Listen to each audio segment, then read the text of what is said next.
So, hey, everybody, this is data quality equals AI quality. And today you have four of the best people in the space to be able to talk to you about this. We had conversations beforehand about this, and I got to tell you, they have some of the best opinions that I've heard in the space, a space I've been in for probably close to a decade now. And so this is a treat in the sense that you get to hear all four of them at once, which is really awesome. So to blanket start this, we're just going to start with what data quality means to you and what the definition of that actually is in its applications to AI quality. So Maria, I'll start with you. All right. Yeah. Hello, everybody. Thank you for coming. It's a great question. What is data quality? It means different things to different people in different scenarios. I actually want to state a failure case. I'm sure you've heard of this expression, garbage in, garbage out, right? So that's the situation I absolutely want to avoid. And so that starts with data quality. Yeah, so data quality for me, it looks like it needs to be available on certain metrics, and then those metrics need to be monitored. And then if you're able to monitor on a certain metrics like data completeness, data accuracy, data validity, timeliness of the data, that's sort of really important into building like a good monitoring structure. And then yeah. Makes sense. Yep. Makes sense. Joe, let me ask you, what happens when you ignore data quality? You get the current state of affairs in most companies. So yeah. I love it. Chad? What happens when you ignore data quality? Yeah, hard for me to say anything much different than Joe. I think there's a few things that start to happen. The big one is that you start to run into this issue at scale where it becomes very, very difficult to understand why models are failing, why dashboards are showing the wrong information, why our AI program is not taking off the ground. One of the really common indicators of data quality not being implemented from the very beginning, or at least early enough, is that incidents are happening. And then when you go to an executive sponsor within the company and say, hey, we should fix this, they say, show me the ROI of investing in data quality. That's how you know that something has probably broken down at some point. can I ask the audience a question here? Who works at a company? How many of you feel like your data is pristine and awesome and okay? Otherwise, you wouldn't really be It's here. not a lot You're of kinda hands. Like maybe okay. It's just checking. Thank you. Thank you for the anecdote, Joe. I want to branch off that actually because what you said about ROI, I've worked on a lot of predictive projects where it was easy to measure that, right?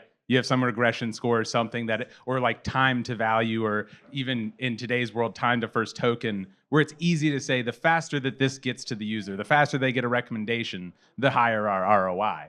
But the infrastructure, right, is different in today's world, given that we are now with the generative kind of generation, to be a little punny there. Pushkar, what do you think about that? Yeah, I think it's first of all most important to be able to bring all of the structured and unstructured data into one place, like a data lake house, so that you can build some sort of monitoring on everything together. And then I see data quality in like two perspectives. One is the data world, and then the second is the ML world. So all the ingestion transformation that happens, I see it lying in the data world. And then once they are converted into features, how do we use them to build models and then do predictions? That sort of like lies in the ML world, in my perspective. So building like a data lake where we can get everything together, and then defining a set of metrics that work well for the structured data, and then some of them also work for the unstructured data, like data validity, data completeness, timeliness, all those kind of things, which, yeah, so I think that's really important. Absolutely. I'm curious, does anybody here have a horror story about data quality that they can tell? Something where, I don't know, there was a mismatched schema or something didn't work right, or maybe a migration or something. All right, Chad, I see you over there. Come on, tell us. Yeah, I mean, I probably have, I could write pages worth of data quality issues that I've encountered in my life of all different varieties and sorts. So I can tell two very quickly. So I used to work at a freight tech company called Convoy that unfortunately for the world no longer exists. Thank you, COVID. But we are very heavily model driven. And we had a couple models that were incredibly important to the business. And one of them was our pricing model. And the way that the pricing model worked is that it would essentially, based on data we were getting from our freight marketplace, which was an auction, it would predict a range. It would say, this is what we think the ceiling of this particular shipment is going to go for in an auction, and this is what we think the floor is going to be. And then depending on that range, it would say, well, is this within margin or sort of out of band for margin for us? So that model was really, really important. Otherwise, we'd be bringing shipments into our marketplace, and we'd actively lose money trying to fulfill them within the actual auction environment. And we had two really major data quality incidents within a period of about 3 months. One of them came from a very simple schema change, where a junior software engineer didn't understand that a feature ironically called is dropped was actually used as a feature within the model. They dropped it just because they're like, oh, well, our application's not using this is dropped column anymore. And it blew up our entire data pipeline, and nobody really knew exactly why for at least a few days until we did a root cause analysis. I swear I've made that mistake before. Everybody has. So many people have. And then the second is a lot more subtle and I think more nefarious in some ways, where we had a new feature that was being launched. And this pricing model was trained on the data from our auction. And this behavior within the auction was all human generated, right? So it was a person going in and making a bid and then adjusting their bid and then taking the shipment and so on and so forth. And a very smart, brilliant product team decided to build a feature called AutoBid. And AutoBid meant all a truck driver had to do was turn this feature on, and a machine would incrementally bid down in increments of $5, $10, $50. So they'd bid lower and lower and lower. And what that meant was, after a certain period of time, we had thousands of machine-generated bids in our marketplace, and that was the data our pricing model was being trained on. So that was a multi-million-dollar incident that took place over a period of about 3 months. Wow. It's really interesting the power of compounding error like that. When a generated error gets used again and how it compounds. It's specifically something that I feel like a lot of people have run into with now the scope of generative models and their use cases today. Speaking of scope, I'm curious, in enterprise, I feel like a different set of requirements. There's a lot of POCs going out, right? There's a lot of, oh, I built this small RAG app, or I built this agent. But at the same time, there's not, what I've seen at least, a ton or a plethora of enterprise-ready use cases. So I'm curious, what about data quality gets you closer to that enterprise readiness? Maria, you have an answer for that? Yeah, I'm afraid I don't have a perfect answer for that, but I do know that question. I think there is a gap that exists both in terms of the precise understanding of what does it mean, and also from a compliance perspective, what is it compliant? And even the definition of SLA, right? Is the first token arrival satisfy the SLA, right? And how about guardrailing, hallucination, misalignment, and so on and so forth, right? Is 99.9% error rate okay? Because human being makes errors too, right? We talk about agents, it's really hard to get to 100% accuracy rate. So combine all of these factors.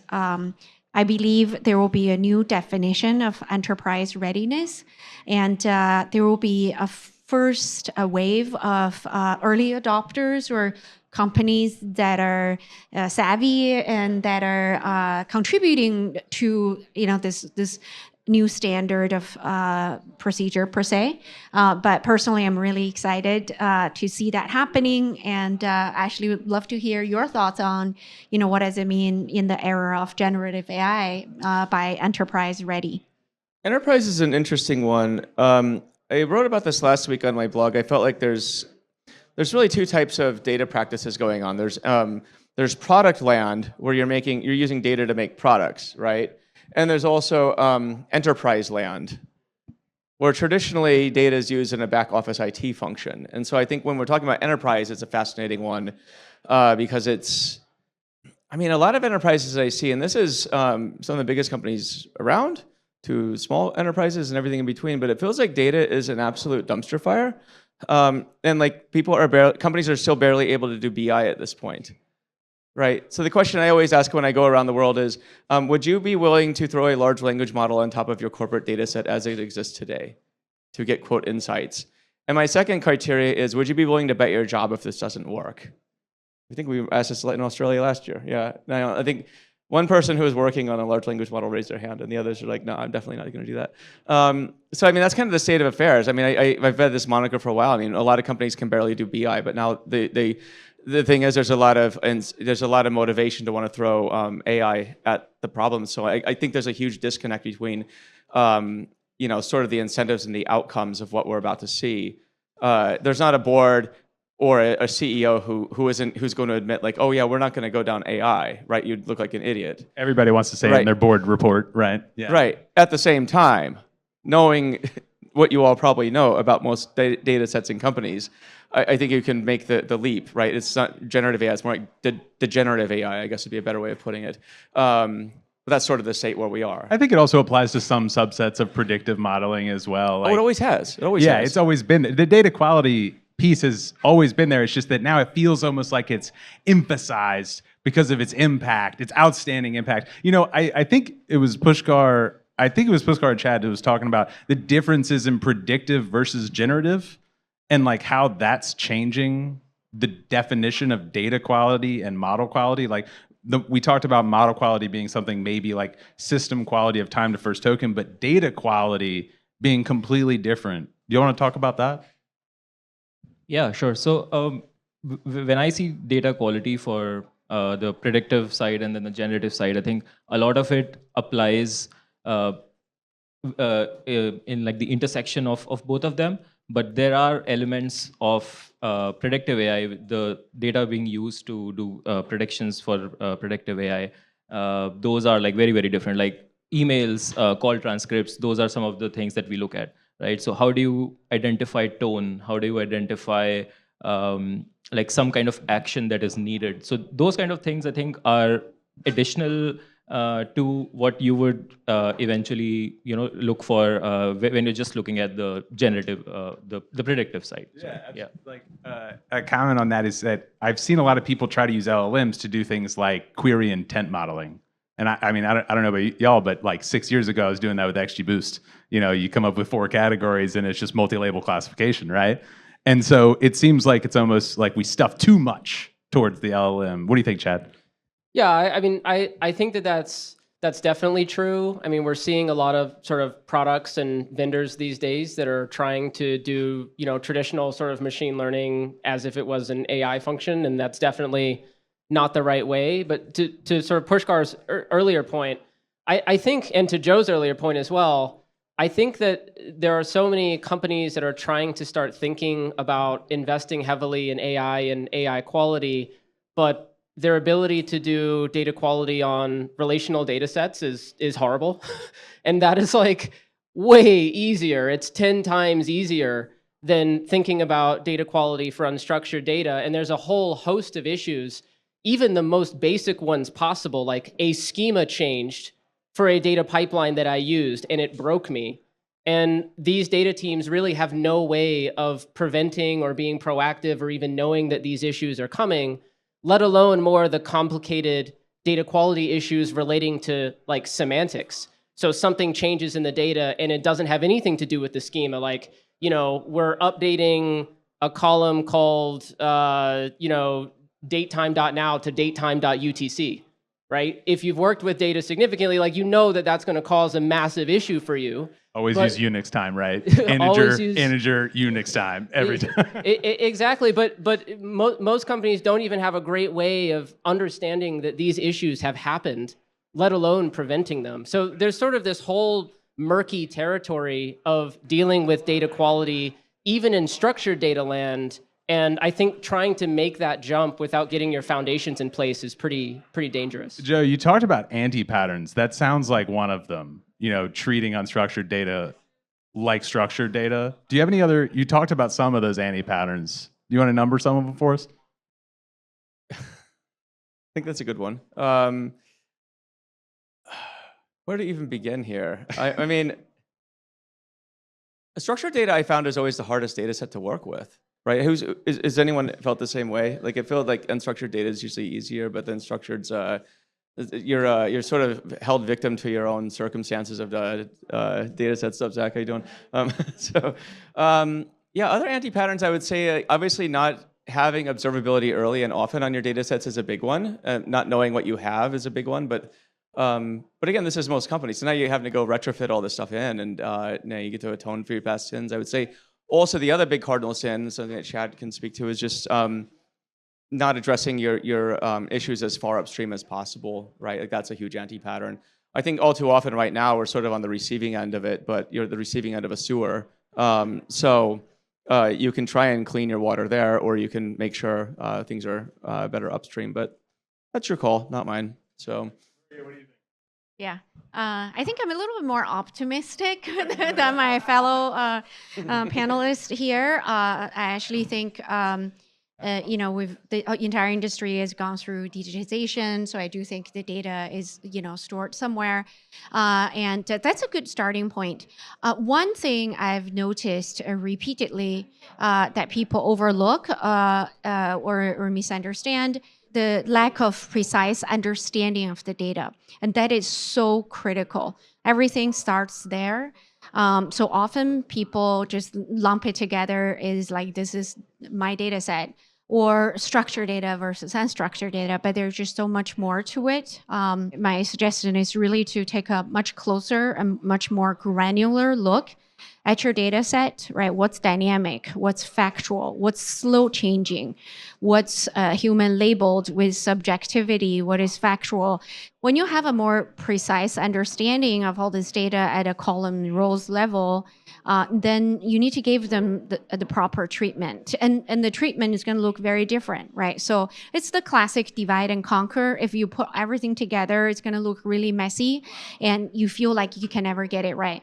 Right, but if you look at, okay, this is my dynamic data, I'm gonna measure latency, right? I'm gonna measure, completion, I can make it synchronous, right? So on and so forth, and you're good there. And if this is slow changing factual type of data, I don't need to worry too much about it, right? Then I measure change. It shouldn't be changing too much. If it changed drastically, something went wrong. Yeah, so I see it over and over again. People overlook and try to kind of summarize, like just put all of these issues into one giant basket, and then they feel overwhelmed to come up with the right solution. So take a closer look and really break it down. Yeah, actually, just to sort of comment on that, because I think that's super relevant. This is a metadata problem, right? And it's a metadata problem that's existed in data for the past 50 years. Cataloging is a huge component of data management. Like, what is my data? Where is it from? What does it mean? What are the semantics? Who are using it? How is it changing over time? There are whole companies built on just storing the metadata for your Snowflake database. There are whole companies built only around this. And so I think applying it in the context of unstructured data, structured data, AI, like it's a thoughtful exercise that folks need to undertake. One of the activities that data scientists spend the most time on relative to anything else is just figuring out what the data means and where it comes from. And if you don't have sort of an automated system in place to help you with that, then ultimately you end up relying on the goodwill of whoever the producers of the data are to tell you accurately what this information means. And what I find is that there's an enormous amount of institutional knowledge that gets embedded in the engineers that are responsible for creating these data sets that data scientists depend on. And if you don't do a good job documenting that institutional knowledge, then like you're asking to be subject to data quality issues in the future.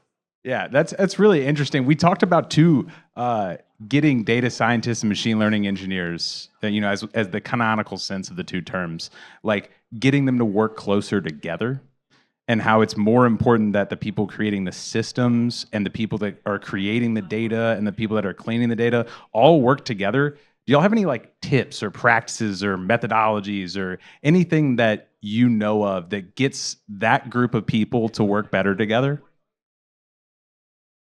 Yeah, I can take that. So, what I have seen is like implementing things at the platform level is sort of always the best way. Implement as much as you can at the platform level, and then make frameworks available. So, like data quality in the data pipelines, right? How do we implement that? So, bake in operators in Airflow or whatever your orchestration tool is, like Great Expectations or any other data quality related tooling, and then make those available generally to the data scientists, so that they can, when they're building their data pipelines, they're able to utilize those and then make their lives easier, because they don't really like working with Terraform and other tools like that. So making their lives easier is something that I think we should go by. I'm talking from a platform, ML platform person's perspective. Yeah. If you see a data scientist deploying Terraform, you let me know because I want to hire them. That person is multifaceted. Chad, you want to go? You got something? Yeah, sure. I think I think there's a lot of things that you can do to better improve sort of the relationship between the producers of data and the consumers of data. The sort of foundational, the model that I use is that data is very similar to a supply chain.